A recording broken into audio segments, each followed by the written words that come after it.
भी।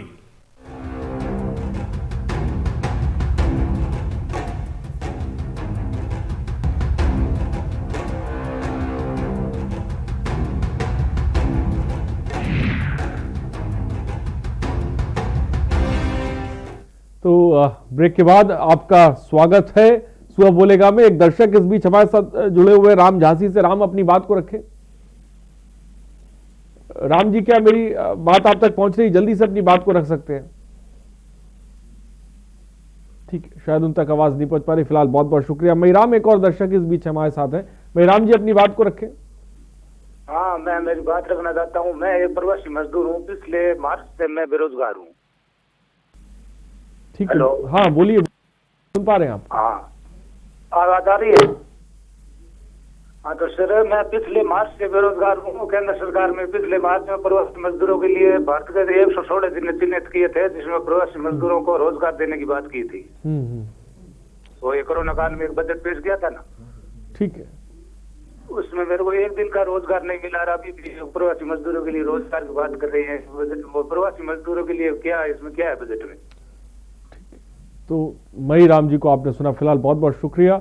मैं राम जी का कहना है कि मैं बेरोजगार हूं, मुझे रोजगार नहीं मिला है। और रोजगार को लेकर खासकर इस बजट की बात की जाए तो कोई ठोस रणनीति फिलहाल देखने को नहीं मिली है, जिसके बारे में साफ तौर पर हम बात भी कर रहे हैं। और हमारे साथ लगातार दर्शक भी जुड़ रहे हैं जो अपनी बात को रख रहे हैं।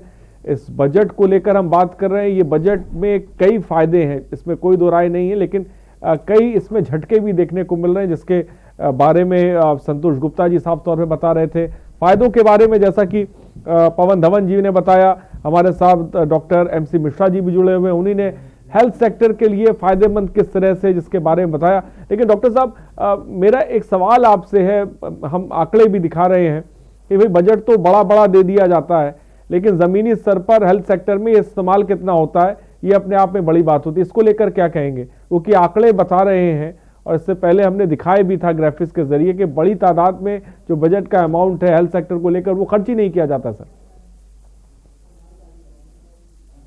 तो मैं आपको कैसे दे दूं, आप खर्च ना करें उसको, तो फिर आपकी समस्या है ना, वो मेरी समस्या नहीं है। तो ये देखिए, जो हेल्थ है, एजुकेशन है, और बहुत सारे ऐसे जो हमारे यहाँ प्रोग्राम है, वो कॉन्करेंट लिस्ट पे होते हैं, जिसमें राज्य अपने जो सिटीजन्स है उनके स्वास्थ्य के लिए जिम्मेदार है। और ये बजट भी है, इसमें 30% केंद्र सरकार के पास होता है, 70% राज्य सरकारों को चला जाएगा। और अगर राज्य सरकारें नहीं इसको खर्च करती हैं तो ये उनकी कोताही होगी। और ये पहले हुआ है, आप ठीक कह रहे हैं इस बात को, कि अगर राज्य सरकारें, हम ये भी नहीं चाहते कि खर्चा ऐसे हो जिसका फायदा ना हो, उससे तो बिना खर्च हो ही रह जाए, वो ठीक है। लेकिन अगर खर्च हो तो अच्छे तरीके से हो और लोगों तक उसका लाभ पहुंचे, तभी इसका फायदा होगा।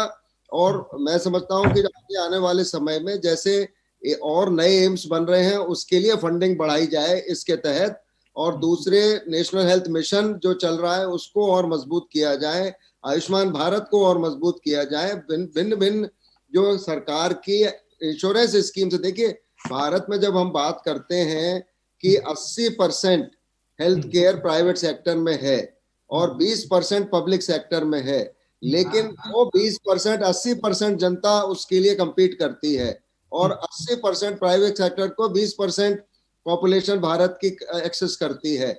इसलिए पब्लिक सेक्टर को नजरअंदाज नहीं कर सकते, उसको बिल्कुल उस पर पूरा ध्यान देना पड़ेगा। लेकिन प्राइवेट सेक्टर का जो उपयोग अभी हमने देखा कोविड में हुआ, और आगे भी उसको हम लोगों के स्वास्थ्य से जोड़ सकते हैं बहुत अच्छे से, अगर सरकार उस खर्चे की भरपाई करे इन प्रोग्राम्स के लिए, आयुष्मान भारत के जरिए। अगर और हो भी रहा है, वो कुछ स्तर पर हो रहा है, लेकिन काफी अभी होना बाकी है। और जितना भी दिया जाए वो कम पड़ेगा। जैसे सभी लोग को उम्मीद थी, हमको तो उम्मीद यही, हम कह रहे हैं पिछले 20 वर्षों से कह रहे हैं कि देखिए, स्वास्थ्य के क्षेत्र में हमें स्पेंडिंग बढ़ानी पड़ेगी, लेकिन स्पेंडिंग के साथ साथ जो एलोकेशन है, लेकिन उसके साथ साथ अगर हम ठीक से उसको खर्चा नहीं करेंगे, वो भी एक समस्या हमेशा रहती है। और उसको ठीक से खर्च करना भी एक बहुत बड़ी जिम्मेदारी का काम है, कि जो भी पैसा है आपके जैसे घर का बजट आप बनाते हैं वो ठीक सुचारू रूप से इस्तेमाल हो, वो पिलफरेज ना हो, उसमें करप्शन ना आए, तो ये भी हम सबका ही दायित्व है इसमें देश के लिए। और देखिए शिकायतें तो सबको बहुत सारी होंगी, किसान भी कह रहे हैं हमें कुछ नहीं मिला, लेकिन आज आप देखिए कि टैक्स ब्रैकेट में कितने लोग हैं, कितने किसान टैक्स देते हैं, ये बहुत सारे सवाल हैं, इनके प्रश्नों के उत्तर नहीं है। हर आदमी उम्मीद करता है कि बिजली फ्री मिल जाए, पानी फ्री मिल जाए, सड़क अच्छी मिल जाए, तो कहाँ से मिल जाएगी? तो अगर सड़क अच्छी बननी है, बिजली पानी मिलना है, तो लोगों को टैक्स देना पड़ेगा। अरे लोगों को अपने स्वास्थ्य के लिए 1 रुपया रोज भी अगर मांगा जाए तो कम से कम उतना तो खर्च करें। आज देखिए ज्यादातर लोगों के पास ना तो प्राइवेट इंश्योरेंस, अगर कुछ मिलता नहीं तो कुछ लिया भी तो नहीं जाता ना। अभी जैसे हमारे साथ संतोष गुप्ता जी जुड़े हुए थे, भाई पेट्रोल और डीजल पे सेस लगा देना, और ये जो लगा है अब इस पे अगर सेस लगेगा तो भाई सीधी सी बात है ये सीधा असर आम आदमी पे पड़ेगा। इसको लेकर सर क्या कहेंगे? तो कम से कम ज्यादा बिजली पानी सड़क कहाँ से मिलेगा? ये कोई थोड़ी गिरेगा, ये तो टैक्स पेयर के पैसे से ही होगा ये। अब लोग चाहे इसको माने या ना माने, लोग कहें हमें क्या मिला, कुछ नहीं मिला। कुछ कैसे नहीं मिला? आपको सड़क नहीं मिल रही बनी बनाई जिसपे आप रोज गाड़ी चला के जाते हैं काम करने, बिजली नहीं मिल रही है आपको। आज जो इलेक्ट्रिसिटी ब्रेकडाउन है ऑलमोस्ट खत्म हो गए हैं, चाहे वो हरियाणा हो, चाहे दिल्ली हो, चाहे और दूसरी जगह हो। नहीं तो पहले 18 घंटे पावर कट होता था कि साहब एग्रीकल्चर में बिजली देनी है, उन बेचारों को भी नहीं पूरी मिलती थी। तो देखिए जब भी डेवलपमेंट होगा तो इसमें खर्चा होता है, और हम लोग जो टैक्स पेयर हैं उनके ही पैसे से सब होता है। कोई सरकार कहीं से नोट छाप लो तो और महंगाई बढ़ेगी। तो इसलिए लोगों का योगदान भी इसमें उतना ही महत्वपूर्ण है जितना सरकार उसी को खर्च देगी जो पैसा आ रहा है सरकार के पास। सरकार कोई ऐसा तो है नहीं, और बहुत ज्यादा नोट आप छाप लेंगे तो और महंगाई बढ़ जाएगी। इसलिए लोगों को भी समझना होगा कि कोई इसमें जादू की पड़ी नहीं है गवर्नमेंट के पास भी। मैं कोई गवर्नमेंट को डिफेंड नहीं कर रहा, लेकिन लोगों को समस्याएं भी समझनी है। हमारे यहाँ पॉपुलेशन इतनी ज्यादा है और ज्यादातर पॉपुलेशन स्वास्थ्य पे कुछ भी खर्च नहीं करती है। या अब आप देखिए दिल्ली में उन्होंने कहा हम बिजली फ्री दे देंगे, हम पानी फ्री, कहाँ से दे दोगे? फिर नहीं दे सकते आप। फिर एक अवस्था आएगी कि आप चरमरा जाएंगे। इसी प्रकार से किसानों की बिजली माफी पंजाब में, हरियाणा में, सब जगह वो इलेक्शन पे टाइम पे घोषित हो जाती है। तो अब अगर आप, मैं चाहूंगा आपको रीतू लखनऊ से, इस बीच एक दर्शक हमारे साथ है, मैं चाहूंगा कि उनको भी ले लेते। रीतू जी अपनी बात को रखें। नीतू जी क्या मेरी आवाज आप तक पहुंची? जल्दी से अपनी बात को रखें। नीतू जी क्या मुझे सुन पा रही हैं आप? ठीक है, शायद नीतू जी तक मेरी आवाज नहीं पहुंच पा रही। फिलहाल बहुत बहुत शुक्रिया नीतू जी। महिराम एक दर्शक हमारे साथ राजस्थान से जुड़े हुए। महिराम जी अपनी बात को रखें। राजस्थान, हाँ अपनी बात को रखें। हाँ मेरी बात, पहले पेट्रोल डीजल पे रेट बढ़ाया, इससे समस्या है। दूसरी जो प्रवासी मजदूरों के लिए करते हैं वो करते कुछ नहीं है। बीकानेर जिले को 116 जिला में वो चिन्हित किया था कि प्रवासी मजदूर को रोजगार मिलेगा। 1 साल से हमारे गांव में 60 बंदे बैठे, एक कोई नहीं मिला पूरे जिले में। तो ये बजट, तो ये 2 बोल वाला मेरे को प्रवासी मजदूर वाला और ये डीजल वाला ये पूरा भार हमारा आम आदमी किसान पे पड़ेगा। हमारे 3-4 बीघा छोटी जमीन है, प्रवासी मजदूर थे, अभी उधर काम बंद हो गया, इधर काम प्रवासी मजदूरों को रोजगार मिल नहीं रहा है। कि महिराम जी बहुत बहुत शुक्रिया। महिराम जी बीकानेर राजस्थान से जुड़े हुए थे। 60 मजदूर हैं जो बाहर से आए थे, जिनको वादा किया गया था रोजगार दिया जाएगा, लेकिन किसी तरह का ना किसी योजना के माध्यम से उन्हें अब तक रोजगार मिल जाए। राजीव कक्कड़ जी भी इस वक्त हमारे साथ जुड़े हुए, वरिष्ठ चिकित्सक है। सर आपका बहुत बहुत स्वागत है। और क्या कहेंगे सर इस बजट को लेकर, किस तरह से आप देखते हैं? डॉक्टर तो आप हैं लेकिन आम नागरिक भी हैं, उस लिहाज से इस बजट को किस तरह से आप देखते हैं? क्योंकि ये बात जो कही गई है, जो एमसी मिश्रा साहब भी कह रहे हैं कि भाई स्वास्थ्य को लेकर बहुत सरकार इस बजट में बहुत एक्टिव मोड में नजर आई। इंफ्रास्ट्रक्चर पर तो ध्यान दिए ही दिए, लेकिन स्वास्थ्य पर भी बहुत ज्यादा जो है वो जिसे कह सकते हैं खजाना खोला गया है। क्या कहेंगे सर? बिल्कुल सही है, पहली बार हुआ है कि स्वास्थ्य के ऊपर भी लोगों ने ध्यान दिया है। नहीं कोई पब्लिक, नहीं सरकार अभी तक स्वास्थ्य के ऊपर कोई ध्यान ही नहीं देती। हम लोग अपनी स्कूटर 2 महीने में सर्विस करवाते हैं, गाड़ी करवाते हैं, लेकिन स्वास्थ्य के लिए तो कभी ये भी नहीं सोचते कि चलिए एक हेल्थ चेकअप भी करवा लें। और जो हमारा एक्सपेक्टेशन यही रहता है कि हर चीज़ हमें मिल जाए, हमें करना कुछ ना पड़े, बॉडी केवल चलती चली जाए और हमारी हेल्थ हमेशा बिल्कुल ठीक रहे। कभी भी हम अपने ऊपर हेल्थ के ऊपर नहीं स्वयं खर्चा करना चाहते हैं और हम एक्सपेक्ट करते हैं कि हर चीज़ फ्री में हो जाए। तो पहली बार सरकार ने करा है, कुछ प्राइवेट सेक्टर्स, कुछ गवर्नमेंट सेक्टर्स मिलके काम करने की ज़रूरत है। अभी इसमें बहुत लंबी लड़ाई है, अभी ये शुरुआत है और काफ़ी चीज़ें अभी होनी बाकी हैं। इनका health infrastructure is very important, health tourism बहुत इंपॉर्टेंट है, जनरल पब्लिक तक सारी फैसिलिटीज़ पहुंचना बहुत इंपॉर्टेंट है। 80% पॉपुलेशन हमारी गांव में रहती है, उनके पास तक हेल्थ के सारी चीज़ें पहुंचना बहुत ज़रूरी है। डॉक्टर्स लोग बनना चाहते हैं लेकिन सीट्स अवेलेबल नहीं है। प्राइवेट सेक्टर की seats are very expensive, government में कंपटीशन बहुत ज़्यादा है, पोस्ट ग्रेजुएशन की सीट्स बहुत कम है, मुद्दे बहुत कुछ हैं। जवाब शुरू हो गया है, आशा है आगे भी होता चला जाएगा। तो जवाब शुरू हो गया है। अजय गुड़गांव से इस बीच एक दर्शक हमारे साथ हैं। अजय, अपनी बात को रखें जल्दी से। हेलो जी अजय, क्या कहना चाहेंगे आप, बोलिए। हेलो। हाँ अजय, अपनी बात को रखें, आपकी आवाज हम तक पहुंच रही है। हाँ अजय जी बोलिए, जल्दी से अपनी बात को रखें। हेलो। हाँ जी जी बोलिए, टीवी के वॉल्यूम को कम रखिए जल्दी से। जो प्रोफेसर मिश्रा जी जो जिस बात को कह रहे हैं ना, बहुत अच्छी बात कही इन्होंने। जो अगर गवर्नमेंट लेगी नहीं तो देगी कहाँ से, और कहाँ से जो का विकास होगा देश का।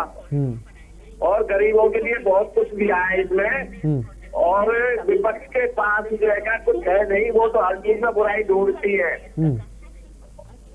और दूसरी बात यह है कि कांग्रेस के पास तो पारस की मनी है, जो पारस की मनी जैसे बोल रहे कि वैसे ही विपक्ष सारा बोलता है जी। मनमोहन सिंह सरकार में पत्तों पे पैसे झड़ते थे पहले, मैं पक्के कहाँ से पैसे ला के दूंगा, पेड़ों पे पैसे होते नहीं है।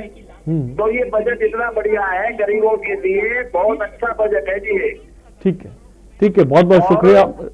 ठीक है आपकी बात, जी ठीक है, आपकी बात आ गई। फिलहाल बहुत बहुत शुक्रिया। राजन एक दर्शक इस बीच हमारे साथ है। राजन, अपनी बात को रखें। राजन जी, क्या मेरी आवाज आप तक पहुंच रही? जल्दी से अपनी बात को रखें।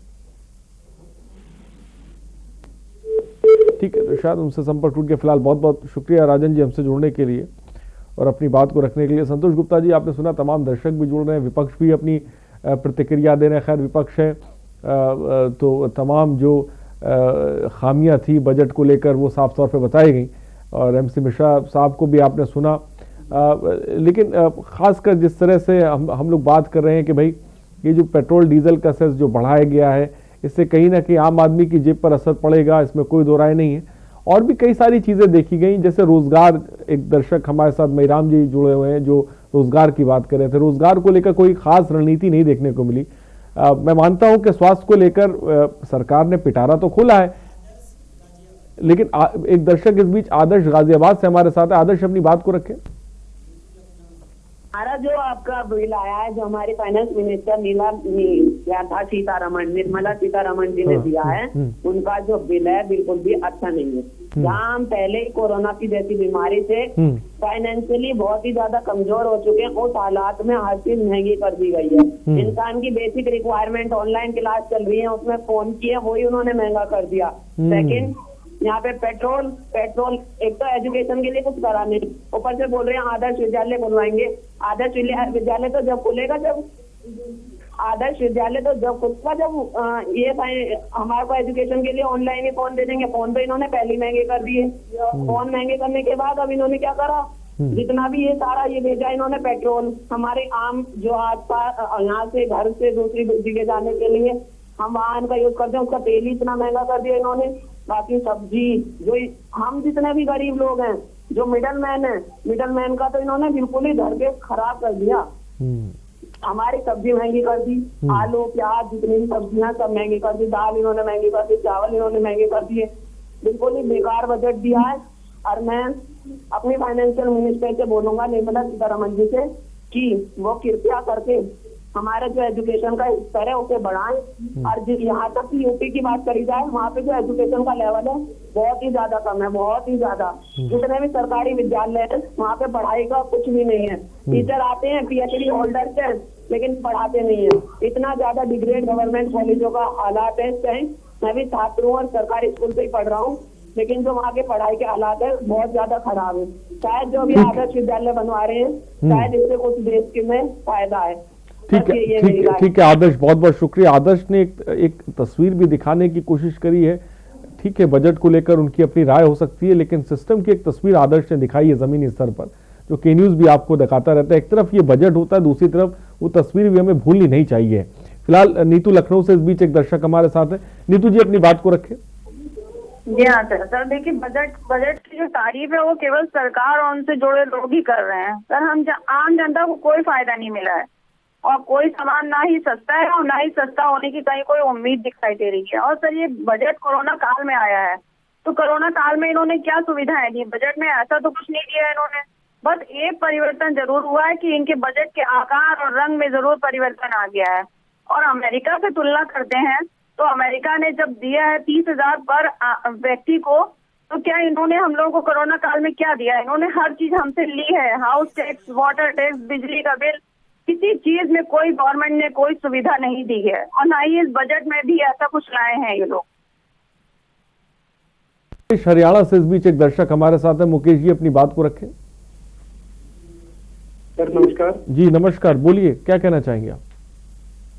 सर मैं बजट के विषय में तो सर मेरी कोई बात नहीं है सर, लेकिन जो हरियाणा में सर स्थिति है फिलहाल, उससे सर इंटरनेट बंद हो गया है और बच्चे बहुत परेशान चल रहे हैं सर, क्योंकि वो उनका ऑनलाइन सर पढ़ाई थी, वो बहुत ही परेशान हो रहे हैं सर।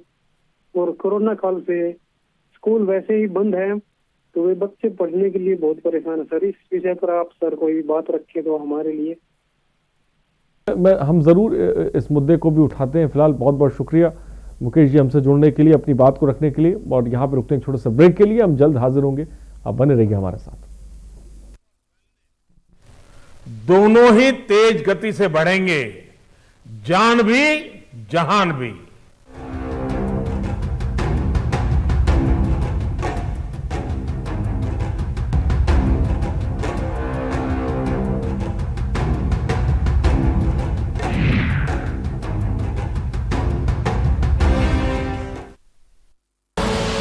आप देख रहे हैं के न्यूज, खबरों का सारथी।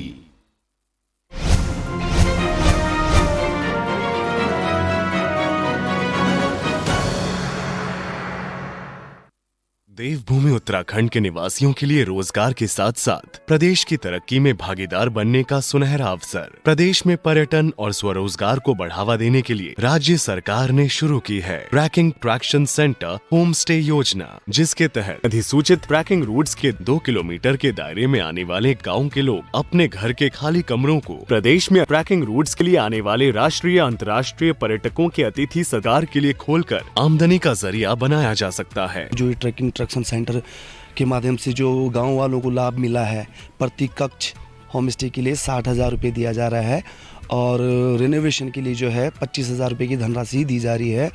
और अभी यहाँ पे अगोड़ा में होम स्टे लोग बहुत अच्छा पसंद कर रहे हैं, क्योंकि होटल में वो सुविधाएं नहीं होती हैं जो होम स्टे में लोगों को दी जा रही है।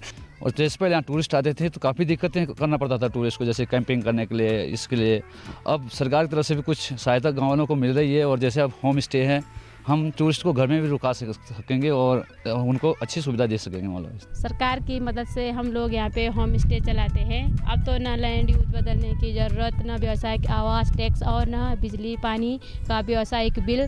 उत्तराखंड सरकार 3 साल तक सर्विस टैक्स की जिम्मेदारी भी खुद उठा रही है। इससे अच्छी बात और क्या हो सकती है। इतना ही नहीं, होम स्टे के लिए जरूरी प्रशिक्षण की व्यवस्था भी राज्य सरकार के पर्यटन विभाग द्वारा ही की जाएगी।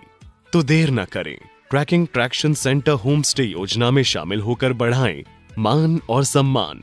अपने परिवार, गांव और प्रदेश की तरक्की में करें अपनी भागीदारी। योजना से जुड़ने या योजना के बारे में अधिक जानकारी के लिए आज ही अपने जिलाधिकारी या जिला पर्यटन विकास अधिकारी से संपर्क करें। उत्तराखंड, सचमुच स्वर्ग।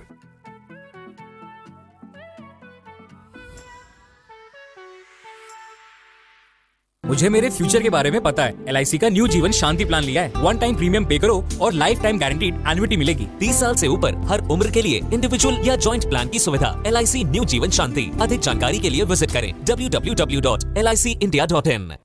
मस्त है, बड़े मस्त है, टेस्ट में भी लज्जत है। बावर्ची की सोया बड़ी, बावर्ची न्यूट्री सोया बड़ी और टेस्ट में बड़े मस्त है। आप देख रहे हैं के न्यूज, खबरों का सारथी। हेल्थ और वेलनेस दोनों ही तेज गति से बढ़ेंगे, जान भी जहान भी।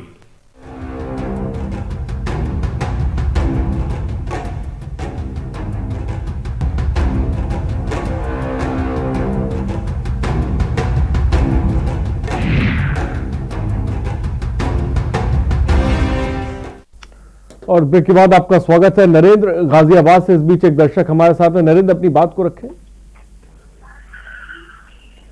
नरेंद्र जी क्या कहना चाहेंगे, आप बोलिए जल्दी से। सर कहना चाहता हूँ, मोदी सरकार ने बजट तो बहुत अच्छा दिया है। अगर ये बजट नीचे स्तर में अच्छी तरीके से उतरे तो ये बजट बहुत ही ज्यादा लाभदायक होगा। जी जी बोलिए। और दूसरी बात यह है कि महंगाई तो अभी कुछ मार्केट में है नहीं। अभी सब्जी दालें वगैरह सब चीज सस्ती चल रही है। और क्या कहते हैं, बस पेट्रोल डीजल थोड़ा महंगा है। और क्या कहते हैं, विपक्ष का काम तो है कि महंगाई पे आवाज उठाना। अब जब सरकार और विपक्ष की रहती है तो उल्टे सुल्टे अब सब तो बोलती है सरकार को। कांग्रेस ने भी 55 साल राज की। ठीक है नरेंद्र जी, बहुत बहुत शुक्रिया हमसे जुड़ने के लिए और अपनी बात रखने के लिए। तो अच्छी बात कही, जिस बात को हम भी कह रहे हैं कि भाई बजट तो पेश किया जाता है लेकिन धरातल पर सही तरह से हर बजट उतरे हर विभाग में, तो ये अपने आप में बड़ी बात होती है। यूपी की ही अगर हम बात कर लें तो बड़े पैमाने पर करीबन 40% के आसपास हिस्सा जो है बजट का इस्तेमाल ही नहीं किया गया। तो आप सोचिए, लेकिन इस बीच सरकार ने जो बजट पेश किया है, जिस तरह से हम चर्चा कर रहे हैं, इंफ्रास्ट्रक्चर और हेल्थ पे ज़्यादा फोकस किया गया है और एक सिस्टम को मजबूत करने की दिशा में ये कदम उठाया गया है। लेकिन और भी कई ऐसी चीज़ें जिस पर कदम उठाने की ज़रूरत थी, जिस पर फिलहाल उठाया नहीं गया।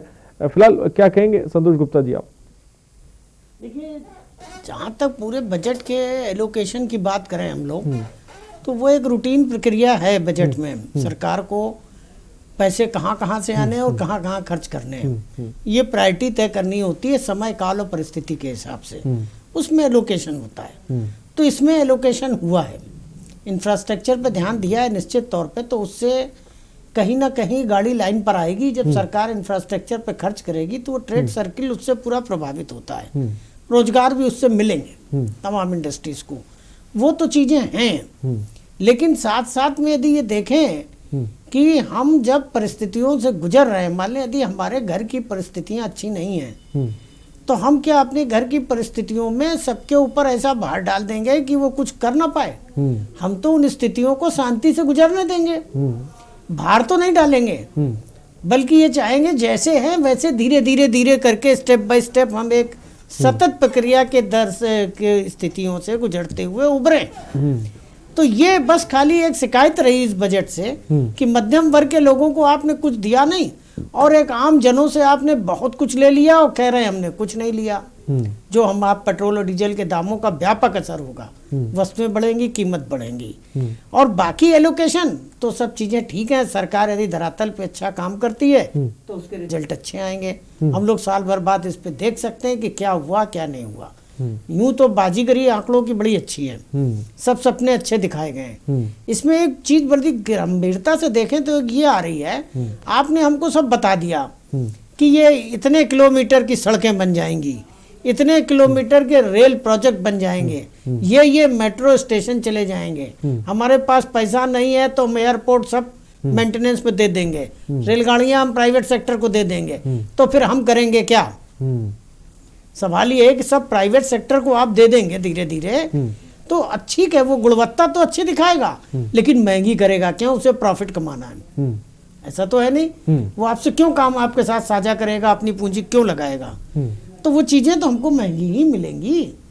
तो ये कहने का तात्पर्य ये है कि आप एक सीमा तक प्राइवेट पब्लिक पार्टनरशिप वाले प्रोजेक्ट को करें, हर जगह उसका इस्तेमाल ना करें, और ऐसा ना हो कि हम समाजवाद से पूंजीवाद की ओर बढ़ जाएं। ठीक है, हम समाजवाद, सारी चीजें एक ही जगह कंसोलिडेट होकर एक वर्ग के पास पहुंच जाएं। हाँ, ठीक है, तो हम समाजवाद से पूंजीवाद की तरफ ना बढ़ जाए, ये भी फिलहाल देखना है। फिलहाल वक्त की थोड़ी सी कमी है। फिलहाल बहुत बहुत शुक्रिया संतोष गुप्ता जी हमारे साथ जुड़ने के लिए, पवन धवन साहब आपका बहुत बहुत शुक्रिया, डॉक्टर राजीव कक्कड़ जी आपका बहुत बहुत शुक्रिया, वक्त की थोड़ी सी कमी है।